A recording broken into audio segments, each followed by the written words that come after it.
श्रीमद् भगवद गीता पहला अध्याय। अर्जुन विषाद योग।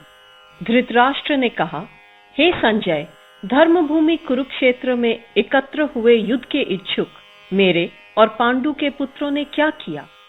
संजय ने कहा, पांडव सैन्य की व्यूह रचना देखकर राजा दुर्योधन ने आचार्य द्रोण के पास जाकर ये वचन कहे, हे आचार्य, आपके बुद्धिमान शिष्य द्रुपद पुत्र द्वारा व्यूहाकार खड़ी की गई पांडु पुत्रों की इस महती सेना को देखिए। इस सेना के महान धनुर्धारी शूर योद्धा हैं, जो युद्ध में भीम और अर्जुन के समान हैं, जैसे युयुधान, विराट तथा महारथी राजा द्रुपद, धृष्टकेतु, चेकितान, बलवान काशीराज, पुरुजित, कुंतीभोज और मनुष्यों में श्रेष्ठ शैव्य, पराक्रमी युद्धामन्यु, बलवान उत्तमौजा, सुभद्रा पुत्र अभिमन्यु और द्रौपदी के पुत्र, ये सब महारथी हैं। हे द्विजोत्तम, हमारे पक्ष में भी जो विशिष्ट योद्धागण हैं, उनको आप जान लीजिए। आपकी जानकारी के लिए अपनी सेना के नायकों के नाम मैं आपको बताता हूं। एक तो स्वयं आप, भीष्म, कर्ण और युद्ध विजयी कृपाचार्य तथा अश्वत्थामा, विकर्ण और सोमदत्त का पुत्र भूरिश्रवा है। मेरे लिए प्राण त्याग करने के लिए तैयार, अनेक प्रकार के शस्त्रास्त्रों से सुसज्जित तथा युद्ध में कुशल और भी अनेक शूरवीर हैं। भीष्म के द्वारा हमारी रक्षित सेना अपर्याप्त है, किंतु भीम द्वारा रक्षित उनकी सेना पर्याप्त है। विभिन्न मोर्चों पर अपने अपने स्थान पर स्थित रहते हुए आप सब लोग भीष्म पितामह की ही सब ओर से रक्षा करें। उस समय कौरवों में वृद्ध प्रतापी पितामह भीष्म ने दुर्योधन के हृदय में हर्ष उत्पन्न करते हुए उच्च स्वर में गरज कर शंख ध्वनि की। तत्पश्चात शंख, नगाड़े, ढोल व श्रृंगी आदि वाद्य एक साथ ही बज उठे, जिनका बड़ा भयंकर शब्द हुआ। इसके उपरांत श्वेत अश्वों से युक्त भव्य रथ में बैठे हुए माधव और पांडुपुत्र अर्जुन ने भी अपने दिव्य शंख बजाए।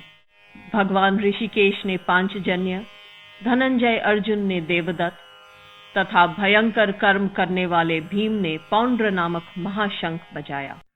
कुंती पुत्र राजा युधिष्ठिर ने अनंत विजय नामक शंख और नकुल व सहदेव ने क्रमशः सुघोष और मणिपुष्पक नामक शंख बजाए। श्रेष्ठ धनुष वाले काशीराज, महारथी शिखंडी, धृष्टद्युम्न, राजा विराट और अजय सात्यकी, हे राजन, राजा द्रुपद, द्रौपदी के पुत्र और महाबाहु सौभद्र, इन सब ने अलग अलग शंख बजाए। वह भयंकर घोष आकाश और पृथ्वी पर गूंजने लगा और उसने धृतराष्ट्र के पुत्रों के हृदय विदीर्ण कर दिए।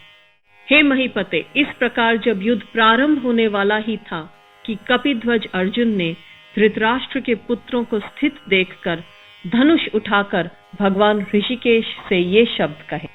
अर्जुन ने कहा, हे अच्युत, मेरे रथ को दोनों सेनाओं के मध्य खड़ा कीजिए, जिससे मैं युद्ध की इच्छा से खड़े इन लोगों का निरीक्षण कर सकूं कि इस युद्ध में मुझे किनके साथ युद्ध करना है।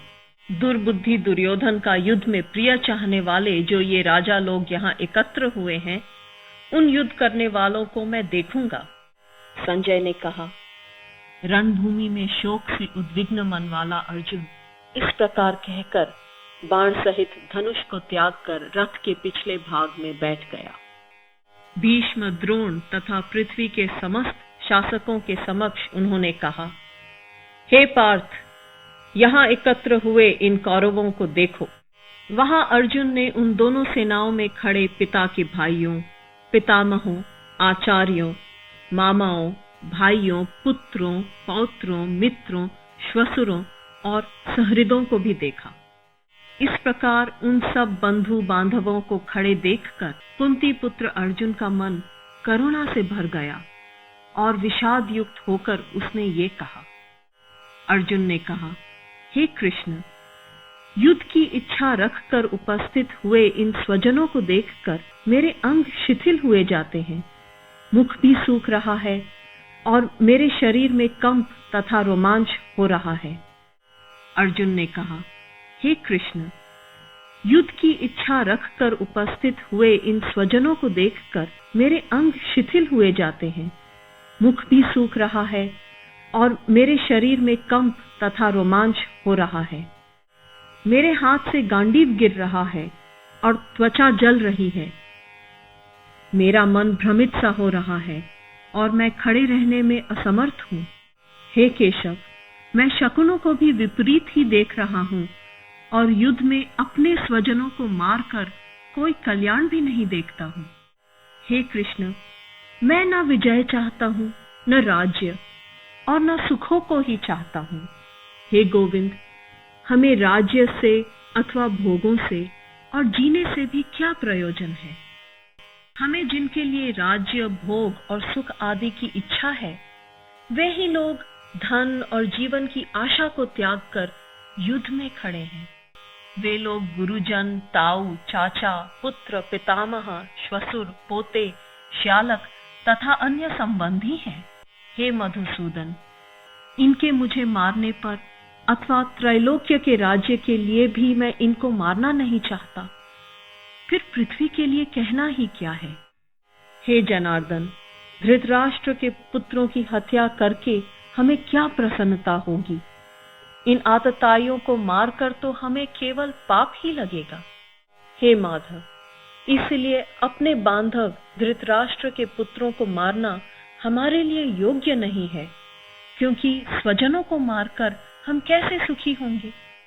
यद्यपि लोभ से भ्रष्टचित हुए ये लोग कुलनाशकृत दोष और मित्रद्रोह में पाप नहीं देखते हैं, परंतु हे जनार्दन, कुल क्षय से होने वाले दोष को जानने वाले हम लोगों को इस पाप से विरत होने के लिए क्यों नहीं सोचना चाहिए? कुल के नष्ट होने से सनातन धर्म नष्ट हो जाते हैं। धर्म नष्ट होने पर संपूर्ण कुल को अधर्म दबा लेता है। हे कृष्ण, पाप के अधिक बढ़ जाने से कुल की स्त्रियां दूषित हो जाती हैं, और हे वार्ष्णेय, स्त्रियों के दूषित होने पर वर्ण संकर उत्पन्न होता है। वह वर्ण संकर कुल घातियों को और कुल को नरक में ले जाने का कारण बनता है। पिंड और जलदान की क्रिया से वंचित इनके पितृ भी नरक में गिर जाते हैं। इन वर्ण संकर कारक दोषों से कुल घातियों के सनातन कुल धर्म और जाति धर्म नष्ट हो जाते हैं। हे जनार्दन, हमने सुना है कि जिनके यहाँ कुल धर्म नष्ट हो जाता है, उन मनुष्यों का अनियत काल तक नरक में वास होता है। अहो, शोक है कि हम लोग बड़ा भारी पाप करने का निश्चय कर बैठे हैं, जो कि इस राज्य सुख के लोभ से अपने कुटुंब का नाश करने के लिए तैयार हो गए हैं। यदि मुझ शस्त्र रहित और प्रतिकार न करने वाले को ये शस्त्रधारी कौरव रण में मारे, तो भी वह मेरे लिए कल्याणकारक होगा। संजय ने कहा, रणभूमि में शोक से उद्विग्न मन वाला अर्जुन इस प्रकार कहकर बाण सहित धनुष को त्याग कर रथ के पिछले भाग में बैठ गया।